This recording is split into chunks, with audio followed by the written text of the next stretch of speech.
The evolution of money. In the beginning, 5,000 years ago, communities were small in size. They were very far apart and they had very few people in them. If you wanted to trade anything you had for something you wanted, you had to find people in your community who had what you wanted and wanted what you had. There were no constraints in what you used to barter with. As the communities grew in size, in numbers, and in population, bartering got easier. You could trade with people even if they did not want or need what you had to trade with.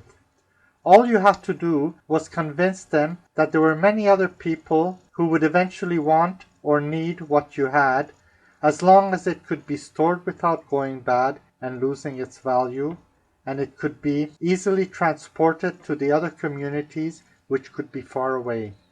Any commodity that was high in demand, like seashells, herbs, and salt, were used to barter with. Eventually gold, despite its many disadvantages, became the commodity of choice for bartering.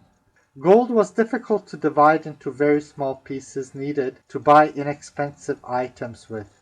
It was easy to cheat with because the scales used to weigh the small pieces of gold were much too unreliable. It was also insecure because it was too easy to steal. Some very clever people, called bankers, realized that they could exploit this weakness of gold by offering to securely store it and to print receipts for it, guaranteeing that it could be redeemed on demand at any time by anyone. People began to use these receipts as a medium of bartering instead of using the actual gold. The receipts became known as money.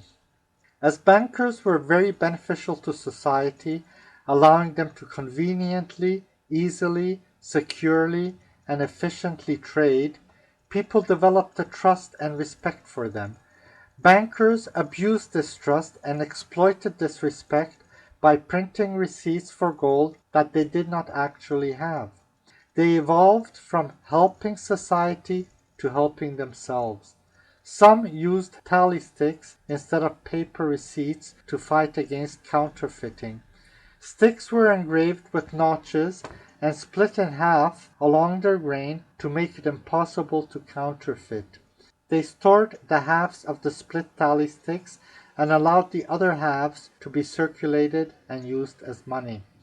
All that was necessary was to trust the person from whom you got your tally stick, that they themselves got it from a trusted person, and that the sticks had corresponding matching halves as proof that they were not counterfeited.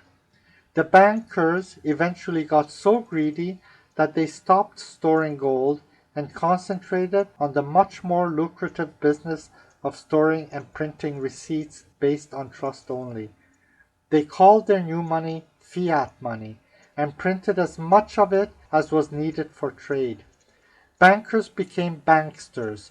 Because they printed more fiat money than was needed for trade, they used their new acquired power and the resulting corruption to promote expensive wars that used this excess money to destroy entire cities and then to rebuild them. The banksters eventually got so wealthy and powerful that they began to be regarded as not only too big to fail, but also too big to nail. Technology eventually developed to a point where virtual reality started to replace reality itself.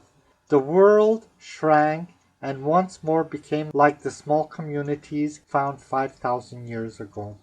Some very clever people called mathematicians and computer programmers realized that they could exploit the power of this worldwide network of computers called the Internet to invent a new form of virtual money called Bitcoin that had all the necessary attributes that ideal money must have.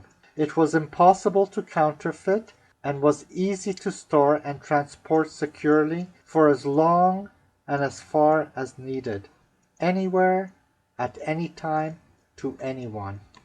It was easy to divide in as small amounts as needed. It allowed anyone to be a bookkeeper to record all Bitcoin transactions.